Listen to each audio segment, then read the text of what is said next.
ஓம் முருகா போற்றி. ஓம் சரவண பவ. என் அன்பு குழந்தையே, இந்த உலகமானது எப்படி வேண்டுமானாலும் மாறலாம். மனிதனாகனவன் எப்படி வேண்டுமானாலும் மாறலாம். எந்த நொடி வேண்டுமானாலும் மாறலாம். உங்கள் மீது நீங்கள் நம்பிக்கை வையுங்கள். வாழ்க்கை எந்த நொடியிலும் மாறும். மனிதர்களிடம் நீங்கள் கவனமாக இருங்கள். எப்போது மாறுவார்கள் என்று யாருக்கும் தெரியாது. நம்மை நாமே பெரிதாக எண்ணிக்கொண்டு அகந்தை கொள்வது கூடாது. சாதாரணமானவர்களாக நம்மை கருதும் போதுதான் நம்மிடம் கருணையும் பணிவும் நல்ல சிந்தனையும் வெளிப்படத் தொடங்கும். எல்லா ஆற்றல்களும் மனிதனுக்கு இயல்பிலேயே இருக்கின்றன. ஆன்மீகத்தின் உதவியால் தடைகளை போக்கி நாம் நிறைநிலையை அடைய வேண்டும். ஆன்மீகத்தின் உதவியால் தீயவர்கள் கூட மகானாக முடியும். இந்த உலகம் இறைவனுக்கு சொந்தமானது. உலக பொருட்களில் எல்லாம் அவரே இருக்கின்றார். இந்த கோணத்தில் பார்க்க தொடங்கிவிட்டால் நம் மனம் உயர்வு பெறும். இங்கொன்றும் அங்கொன்றுமாக நுனிப்புள் மேய்வது போல ஒருபோதும் மேயக்கூடாது. வெற்றி பெறவும் முடியாது நம்மால். எல்லாவற்றையுமே முழுமையாக ஆராய்ந்து அதிலேயே ஈடுபட வேண்டும். கன நேரம் இன்பமாக ஏதோ ஒன்று கிடைக்கலாம். ஆனால் அத்துடன் எல்லாம் முடிந்துவிடும். நம்முடைய இன்பமானது தொடர்ந்து நிலைத்து இருக்கும்படி செய்ய வேண்டும். ஒவ்வொரு நேர்மையான செயலும் அதற்குரிய வெகுமதி தர காத்து கொண்டிருக்கிறது.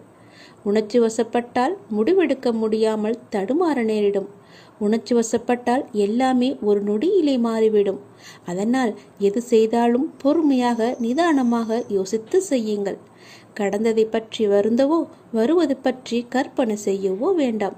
முயற்சிக்குரிய பலன் ஒருவனுக்கு நிச்சயம் கிடைத்தே தீரும். எதை கண்டுமே நீங்கள் எரிச்சல் படாதீர்கள். எல்லாவற்றையுமே நீங்கள் ஒரு அனுபவ பாடமாக எடுத்துக்கொள்ளுங்கள். நமக்கு எது நடந்தாலும் இது ஒரு அனுபவம் என்று எண்ணிக்கொள்ளுங்கள். மனசாட்சிக்கு கட்டுப்பட்டு நடந்தால் உங்களுடைய வாழ்வு நலம் பெறும். மனம் என்பது கடவுளின் கையில் ஒரு கருவியாக இருக்க வேண்டும். கடவுள் விரும்பும் வழிபாடு உழைப்பு ஒன்றுதான். அவருடைய விருப்பத்தை நாம் பூர்த்தி செய்ய வேண்டும். கடவுள் நம்பிக்கை ஒன்றே மனிதனுக்கு உண்மையான உதவி. கடவுளின் விருப்பப்படி நடக்கட்டும் என எல்லாவற்றையுமே விட்டுவிடுங்கள். உங்கள் தலைகளில் நீங்கள் பாரத்தை ஏற்றுக்கொள்ளாதீர்கள். உங்களுக்கு இன்று நடப்பது எல்லாமே அவருடைய விருப்பப்படிதான் நடக்கின்றது. அவர் விரும்பாமல் எதுவும் உங்களுக்கு நடக்காது. அதனால் அவர் விருப்பப்படி வருவதை அவருடைய போக்கிலேயே விட்டுவிடுங்கள். கடவுளிடம் எல்லாம் நன்றாக இருக்க வேண்டும் என்று பிரார்த்தனை செய்யுங்கள். எல்லாம் உங்கள் இஷ்டப்படியே நடக்கட்டும் என்று அவரிடம் விட்டுவிடுங்கள். நீங்கள் எது செய்தாலும் எனக்கு நன்மையாக மட்டும்தான் இருக்கும் என்று அவர் மீது நீங்கள் நம்பிக்கை கொள்ளுங்கள். மற்ற எல்லாவற்றையும் அவரே பார்த்து கொள்வார். நீங்கள் பயமின்றி நிம்மதியாக கவலைப்படாமல் சந்தோஷமாகவே இருக்கலாம். உனக்கு உள்ள பிரச்சனைகளை பற்றி எனக்கு தெரியாது என்று நினைத்து கொண்டிருக்கிறாய். உன்னுடைய பிரச்சனை என்ன, எப்படி வந்தது, எதனால் வந்தது என எல்லாமே எனக்கு தெரியும். உன் பிரச்சனைகளை நினைத்து நினைத்து உன் வாழ்நாளில் இருக்கும் நிம்மதியை இழந்து நீ தவித்து கொண்டிருக்கிறாய். உன் மனதை ரணப்படுத்தி கொண்டு எரிச்சல் பட்டு வாழ்க்கையையே ரணமாக்கி வைத்திருக்கிறாய். அதை எப்படி சரி செய்வது என்று தெரியாமல் இருண்ட காட்டில் நுழைந்தது போல திக்கிட்டு இருக்கிறாய். இதனால் வாழும் வாழ்க்கையே உனக்கு நரகமாக தோன்றுகிறது. ஒரு விஷயம் உனக்கு பிடிக்கவில்லை என்றால் அதை நீ விட்டுவிடு.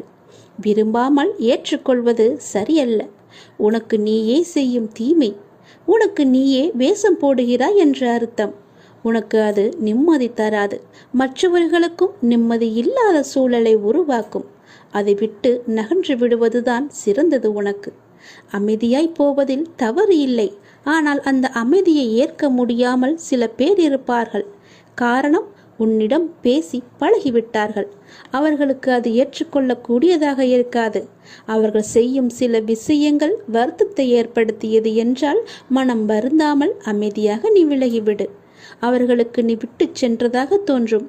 உண்மையான காரணத்தை அவர்களுக்கு நீ உணர்த்த வேண்டுமென்று அழையாதே.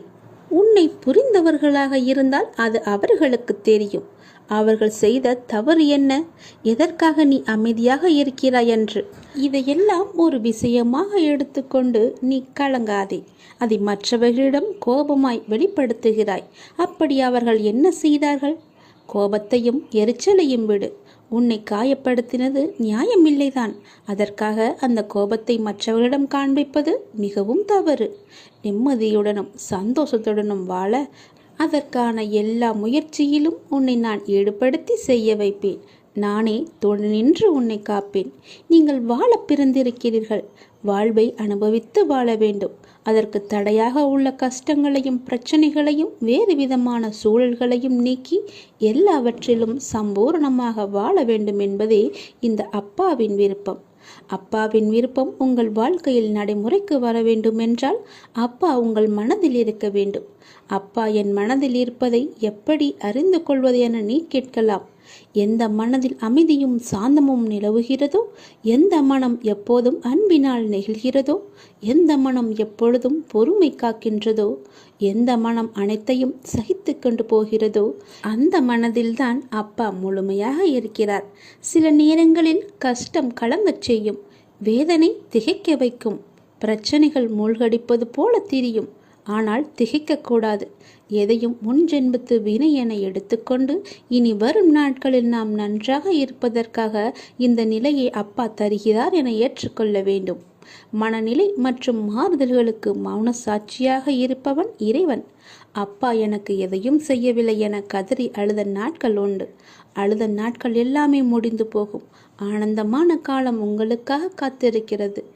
மரம் இலைகளை உதிர்க்க ஆரம்பித்து மொட்டையாகி நின்றால் மரம் பட்டுவிட்டது என நாம் கதறுவது கிடையாதே. இது இலையுதிர்காலம், இனி வசந்த காலம் வரும் என்பதை நினைத்து நாம் காத்திருப்போம் இல்லையா? அப்படியேதான் உங்களுடைய வாழ்க்கையும். இந்த துன்ப நாட்கள் எல்லாமே முடிவுக்கு வரும். முடிவுக்கு வந்து உங்களுக்கு இன்பம் சேரப்போகிறது. அன்றைக்கு நீங்கள் தகுதியாக இருப்பதற்கு இந்த கஷ்டம் என்ற பயிற்சி உங்களுக்கு அளிக்கப்படுகிறது. அப்பா எப்படி முழுமையானவரோ அப்படியே நீங்கள் முழுமையான தன்மை உடையவர்கள். அவரே முழுமையை நோக்கி உங்களை அழைத்து செல்வார். எதை பற்றியுமே நீ கவலைப்படாதே. உன்னோடு நான் எப்போதுமே இருப்பேன். உன் பிரச்சனைகளை நான் தீர்த்து வைக்கிறேன். எதை பற்றியுமே நீ கவலைப்பட்டு கொண்டே உன்னுடைய வாழ்வை நீ இழந்து விடாதே. உனக்கு துணையாக நான் இருக்கிறேன். உன்னுடைய வாழ்க்கையை நீ சந்தோஷமாகவே வா. உனக்கு நிறையவே பிரச்சனை இருக்கிறது. எதை சொல்லி எங்கே போய் அழுவது என்று தெரியாமல் நீ தினமும் புலம்பி தவித்து கொண்டிருக்கிறாய். எனக்கென்று யாருமே இல்லையே, நீங்களும் இருக்க மாட்டீர்களா அப்பா என்று என்னிடமே நீ கேட்கிறாய். உனக்கு யார் இல்லை? எல்லோருமே இருக்கிறார்களே. நீதான் அவர்களை புரிந்து கொள்ளவில்லை. யார் என்று சொல்கிறேன் தெரியுமா? அந்த கடவுளை தான் சொல்கிறேன். உனக்காக அம்மாவாக அந்த அம்மன் இருக்கிறார். அப்பாவாக அப்பன் ஈசன் இருக்கிறார். குருவாக நானும் இருக்கிறேன். உனக்காக எல்லோருமே இருக்கும்போது, உனக்காக அந்த கடவுள்களே இருக்கும்போது நீ ஏன் எனக்கு யாருமே இல்லை என்று சொல்கிறாய்? உன் கவலையை போக்க அந்த படைத்த இறைவன் எங்களுக்கு தெரியாதா? உன் பிரச்சனை என்ன என்பது எங்களுக்கு தெரியாதா? உன் பிரச்சனையை கேட்பதற்கு எவரும் இல்லை என்று நீ கவலைப்படாதே. உங்களுக்காக உனக்காக நாங்கள் எல்லோருமே இருக்கிறோம். எந்த பிரச்சனையாக இருந்தாலும் சரி, எங்களிடம் சொல். உடனே நாங்கள் தீர்வு கொடுக்கிறோம். உனக்காக, என்னுடைய குழந்தைகளுக்காக நாங்கள் எது வேண்டுமானாலும் செய்வோம். உன்னை படைத்தது யார் என்று நினைக்கிறாய்? உன்னை படைத்தது நாங்கள்தான். எங்களுக்கு தெரியாதா? நீ எங்கு, எப்போது, எப்படி பிறக்க வேண்டும், யார் வயிற்றில் பிறக்க வேண்டும், யார் உனக்கு அப்பாவாகவும் அம்மாவாகவும் இருக்க வேண்டும் என்று எங்களுக்கு தெரிந்துதான் நான் உன்னை படைத்தேன். நாங்கள் உங்களுக்கு செய்வது எல்லாமே நன்மையாகத்தான் இருக்கும். அதனால்தான் இவர்களுக்கு உன்னை பிள்ளையாக படைத்தேன். இப்போது நடந்தது, இதற்கு முன்பு நடந்தது, இனிமேல் நடக்கப் போவது எல்லாமே எங்களுக்கு தெரிந்துதான் நடக்கிறது என்பதை நீ ஏன் மறந்துவிட்டாய்? உன்னுடைய கவலைகளை பற்றி எங்களுக்கு தெரியாதா? உன்னுடைய பிரச்சனைகள் எல்லாமே தீரும் நேரத்தை நீ நெருங்கிவிட்டாய். நீ இதுவரை அனுபவித்தது பூர்வ ஜென்ம முந்தைய ஜென்ம கர்மாவின் பலன்தான். மிச்சம் இருந்தது, அது இப்போது முழுவதுமாகவே தீர்ந்துவிட்டது. இன்னும் நான் உனக்கு நிறையவே கொடுக்கப் போகிறோம். அதை பெறுவதற்கு நீ தயாராக இரு. என்ன கஷ்டத்தை கொடுக்கப் போகிறீர்களா என்றுதானே நீ கேட்கிறாய்? அவ்வளவு சோதனைகளை நீ தாங்கி இருக்கிறாய். அவ்வளவு பிரச்சனைகளை நீ பார்த்து இருக்கிறாய். கவலைப்படாதே. இனி வருவது உனக்கு பிரச்சனை அல்ல, உனக்கு கவலையும் அல்ல, உனக்கு சந்தோஷம்தான். உன்னுடைய பிரச்சனைகள் எல்லாமே முடிந்து விட்டது. அதற்கு தீர்வும் நீ கண்டு விட்டாய். இனி நடக்கப் போவது எல்லாமே உனக்கு ஜெயமாகவே இருக்கும், சந்தோஷமாகவே இருக்கும். நீ கேட்டது அனைத்துமே உங்களுக்கு கிடைக்கும். நீ எதிர்பார்த்தபடியே உன்னுடைய வாழ்க்கை நிச்சயமாகவே அமையும். என் வார்த்தையை நம்பு. உன்னை நான் படைத்தேன். என்னுடைய இரு கரத்தை கொண்டு நான் உன்னை ஆசிர்வதிக்க வந்திருக்கிறேன். என் கரத்தை உடனே தொட்டு என் ஆசையை நீ பெற்றுக்கொள். எல்லையில்லாத மகிழ்ச்சி உன்னை தேடி வரப்போகிறது. உங்களின் உணர்வுகள், எண்ணங்கள், பேச்சுக்கள் எல்லாம் எத்தகைய நிகழ்வை சுற்றி விரும்பியோ வெறுத்தோ தீவிர வட்டமிடுகின்றதோ அதுவே நடக்கும் என்பதை நீங்கள் உணர்ந்து கொள்ளுங்கள். உங்களுடைய மனமானது எப்பொழுதும் மகிழ்ச்சியையும் சந்தோஷத்தையும் இனிமையை மட்டுமே நினைத்து வைத்துக் கொள்ளுங்கள். உங்கள் மனம் எப்பொழுதும் சந்தோஷத்திலேயே மூழ்கி இருக்கட்டும். அப்பொழுதுதான் உன்னை சுற்றி எப்பொழுதுமே மகிழ்ச்சி இருந்து கொண்டே இருக்கும். நிதானத்தை இழக்காத வரை வாழ்க்கையில் உனக்கு தோல்வி என்பதே இல்லை. இவ்வுலகில் உள்ள ஒவ்வொரு மனிதனுக்கும் தனித்தோர் ஆற்றல் இருக்கிறது. உனக்கும் அப்படித்தான். உனக்கென்று ஒரு ஆற்றல் இருக்கிறது. அதை வாழ்க்கையின் சரியான முன்னேற்ற பாதையில் பயன்படுத்தி நீ பயணித்தால் அது நல்ல விளைவை தருகின்ற நிலைக்கு உன்னை கொண்டு போய் சேர்க்கும். இது உண்மை. உன்னிடம் உள்ள ஆற்றலை நீ குறைத்து மதிப்பிடாதே. உன்னை நீயே தாழ்த்தி கொள்ளாதே. என்னால் இது முடியுமா என்ற சந்தேக கண் கொண்டு பார்க்காதே. எடுத்த எடுப்பிலேயே எதை கண்டும் அச்சம் கொள்ளாதே. உனக்கு வேண்டியதை பற்றி மட்டுமே தீவிர உணர்வோடு சிந்தித்துப்பார். பேசியும் விரும்பியும் இரு. நீ நினைத்தது விரைந்து நிறைவேற வேண்டுமானால் தோல்விக்கு அஞ்சி முடங்கி கிடப்பதோ மடங்கி கிடப்பதோ நல்ல வாழ்க்கையை தராது என்பதை நீ உணர்ந்து கொள். போட்டியில் தோற்றாலும் ஓட்ட பந்தயத்தில் ஓடுபவன்தான் வெளியில் நின்று விமர்சிப்பவனை விட மேலானவன். ஒரு வேலை செய்ய முடியாதவர்கள் அவர்களால் முடியாததை உங்களாலும் செய்ய முடியாது என்று சொல்வார்கள். அவர்களால் முடியாதது உங்களாலும் செய்ய முடியாது என்று எண்ணுவார்கள். அவற்றையெல்லாம் நீ காதில் வாங்காதே. நீ எப்பொழுதும் போல உன்னுடைய பயணம் எதுவோ, உன்னுடைய இலக்கு எதுவோ, உன்னுடைய ஆசை எதுவோ, இதில் போனால் உனக்கு மகிழ்ச்சி என்று கிடைக்கும் என்று தெரிந்தால் அதை நோக்கி நீ பயணப்பட்டு கொண்டே இரு. உன்னுடைய இலக்கை நோக்கி செல்வதில் விவேகத்துடனும் உத்வேகத்துடனும் தன்னம்பிக்கையுடனும் செல். கண்டிப்பாக உனக்கு இன்ப அதிர்ச்சி அந்த இடத்தில் காத்து கொண்டிருக்கிறது என்பதை நீ மறந்து விடாதே. நீ என்னுடைய முழு ஆசையையும் பெற்றுவிட்டாய். இனி உன்னுடைய வருங்காலம் மிக சிறப்பாகவே இருக்கப் போகிறது. இதை கேள், உனக்கே புரியும், நன்றாக புரியும். இதே போலவே செய்து வா. உனக்கான வாழ்க்கை நிச்சயமாகவே நல் வாழ்க்கையாக அமையும். இந்த பதிவை நீ கேட்டுக்கொண்டிருக்கும் போதே உன்னுடைய வீட்டில் பல்லியின் சத்தம் கேட்டால் நான் உன்னை ஆசிர்வதித்து விட்டேன் என்று அர்த்தம். இப்பொழுதே நீ நன்றாக கவனித்துப்பார். என் ஆசி உனக்கு கிடைத்துவிட்டால் உன் உடல் முழுவதுமே மெய் சிலிர்த்துவிடும். என் அப்பா சொன்னது போலவே நடந்துவிட்டது என்ற உன் மனம் சரியாகவே எண்ணும். அப்பொழுதுதான் என்னுடைய ஆசி உனக்கு கிடைத்தது என்று நீ நம்புவாய். நீ நிச்சயமாகவே முன்னேறுவாய். எதை பற்றியும் நீ கவலைப்படாதே. எல்லையில்லா மகிழ்ச்சி உன்னை தேடி வந்து கொண்டிருக்கிறது. நீ சந்தோஷமாகவே வாழப்போகிறாய். எதை பற்றியுமே கவலை என்ற எண்ணம் கூட உன் மனதில் இனி தோன்றக்கூடாது. மகிழ்ச்சி, சந்தோஷம், நிம்மதி, இனிமை என்ற எண்ணம் மட்டுமே, நேர்மறை எண்ணம் மட்டுமே உன் மனதில் இருக்க வேண்டும். அதை மட்டுமே உன் மனதிற்குள்ளே வைத்துக்கொள். எதிர்மறை என்ற ஒரு சிறிய துகள் கூட உன் மனதில் இருக்கக்கூடாது. நேர்மறை மட்டுமே உன் மனதில் நிலைத்து இருக்கும். வெற்றி மட்டுமே உனக்கு கிடைத்து கொண்டே இருக்கும். மகிழ்ச்சி நிலைத்து உனக்கு இருக்கும். யார் உனக்கு துன்பத்தை கொடுத்தார்கள் என்று உனக்கு ஞாபகம் இருக்கிறதா? உன்னுடைய இன்றைய பிரச்சனைக்கு யார் காரணம் என்று ஞாபகம் இருக்கிறதா? எதையும் நீ மறந்திருக்க மாட்டாய்.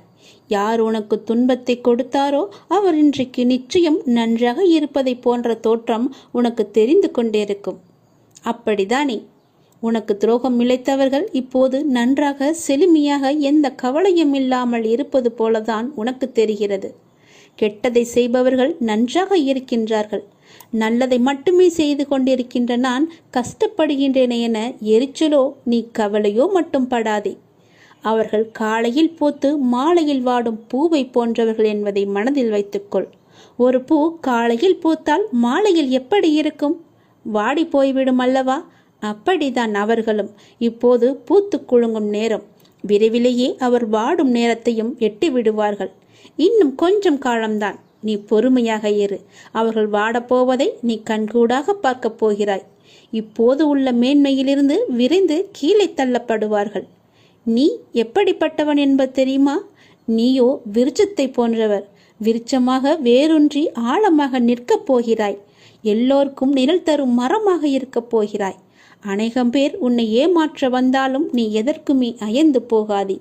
எத்தனை இழப்புகள் வந்தாலும் சோர்ந்து போகாதே. நான் ஆழமாக வேர் விட்டிருக்கும் விருட்சம் என்று சொல்லிக்கொள். நான் ஆலமரம், என்னை யாரும் அசைத்து பார்க்க முடியாது என்று நெஞ்சை நிமிர்த்தி சொல்லிக்கொள். நீ மலர்கள் மட்டுமல்ல, கனிகளையும் தரப்போகிறாய். அதில் வருகின்ற நன்மை பலருக்கும் பயனாகவே இருக்கும். உன் நிழல் தேடி வரும்போது உன்னால் முடிந்த உதவிகளை அவர்களுக்கு செய். நாம் என்று கஷ்டப்படுவதைப் போலத்தான் நம் எதிரில் இருப்பவரும் ஒரு நாள் துன்பத்தை அனுபவிக்கப் போகிறார் என்பது உனக்கு தெரிந்துவிட்டால் நீ நிச்சயமாக அவர்கள் மீது கோபப்படவே மாட்டாய். அவர்களுக்காக நீயே பரிதாபப்படுவாய். வேண்டாமப்பா, அவர்களை விட்டுவிடு என்று நீயே உன் வாயால் சொல்லும் அளவுக்கு அவர்கள் நிலை பரிதாபமாக இருக்கப் போகிறது. இன்று நான், நாளை நீ என்று சொல்லிக் கொள்வாய். உனக்கு தவறு இழைத்தவரை பார்க்கும்போது இவரும் தண்டனைக்கு தயாராகிறார் என்பதை தெளிவாக தெரிந்து அவருக்காக நீ பரிதாபப்படு. இப்படி செய்யும்போது எத்தகைய சூழ்நிலையிலுமே நீ பாதிக்கப்பட மாட்டாய். உன் மனதில் குழப்பம் வராது. உன் மனதில் தெளிவு பிறக்கும். உன் மனதில் கவலையே இருக்காது. உன் மனதில் நிம்மதி இருக்கும். எதை பற்றியுமே நீ கவலைப்படாதே. ஏனெனில் அப்போது உன் மனதை படிக்கின்ற நான் நிச்சயம் பல வெகுமதிகளை அள்ளித்தரப்போகிறேன். நீ கவலைப்படாதே. நீ சந்தோஷமாகவே இருக்கப் போகிறாய். நிம்மதியாக வாழப்போகிறாய். எப்போதெல்லாம் எங்கெல்லாம் அநீதி தோன்றுகிறதோ அப்போதெல்லாம் அங்கெல்லாம் நான் அவதரிப்பேன். அநீதியை நான் அழிப்பேன். நான் என்று கூறுகிறாயே அர்ஜுனா, நான் என்பது எது? நான் தான் நீ, நீதான் நான். உன்னை இயக்குபவனும் நான் தான் என்பதை நீ தெரிந்து கொள்.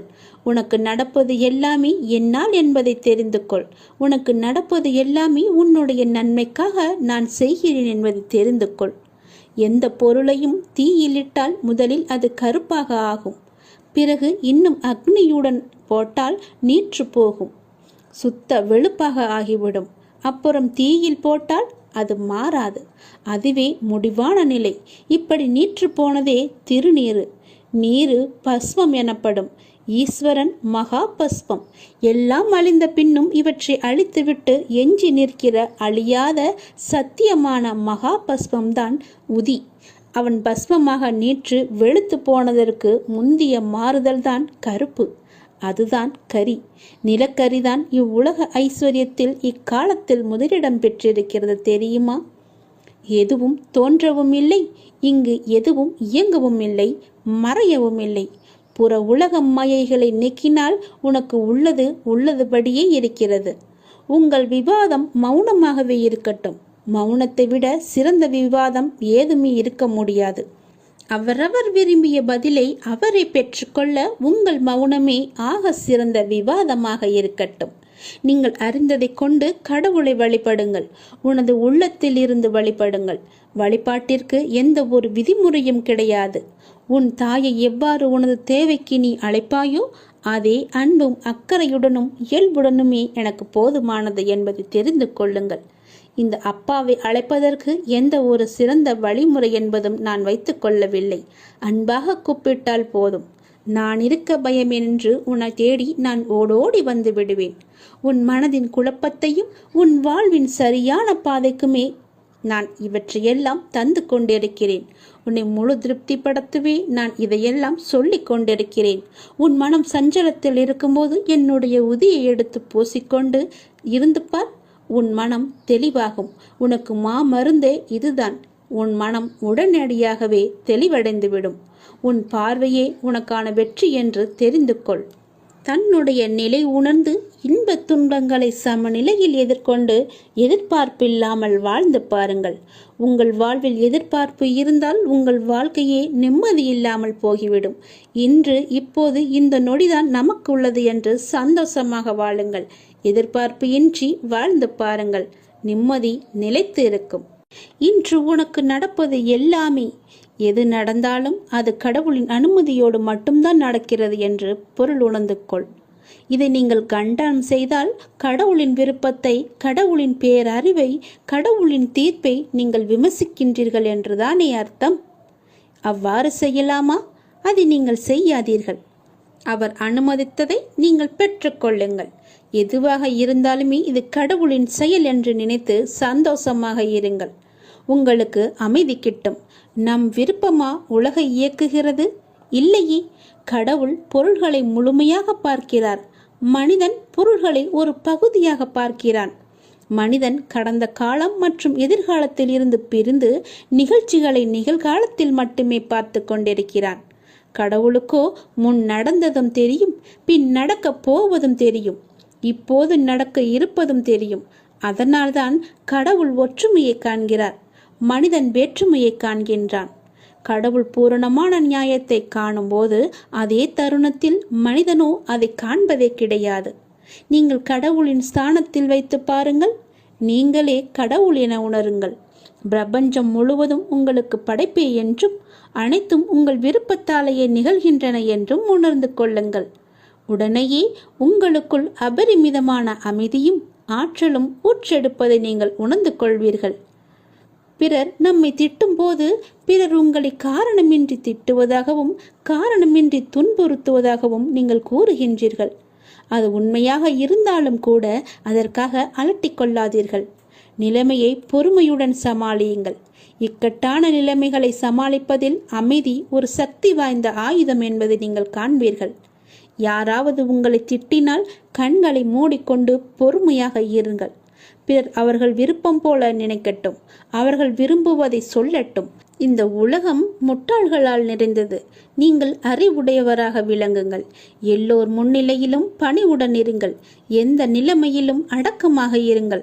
நான் உயர்ந்தவன் அல்லது தாழ்ந்தவன் என்ற எண்ணத்தை விடுத்து அனைவரிடமும் அனைத்திடத்தும் கடவுளை காண கற்றுக்கொண்டால்தான் இது சாத்தியமாகும். கடவுள் அப்படித்தான் விரும்புகிறார். எனவே அது அப்படியே இருக்கட்டும். பிறர் உங்களை நிந்திகையில் நீங்கள் மௌனமாக இருங்கள். கலக்கம் அடையாதீர்கள். பழி சொற்களை ஏற்றுக்கொண்டால் என்ன ஆகப் போகிறது? அடக்கத்திலும் தூய்மையிலும் நீங்கள் வளர்ச்சி அடைவீர்கள். அதுவே மிக பெரிய தவம் என்பதை தெரிந்து கொள்ளுங்கள். ஆன்மீகத்தில் நீங்கள் உயர்வடைவீர்கள்.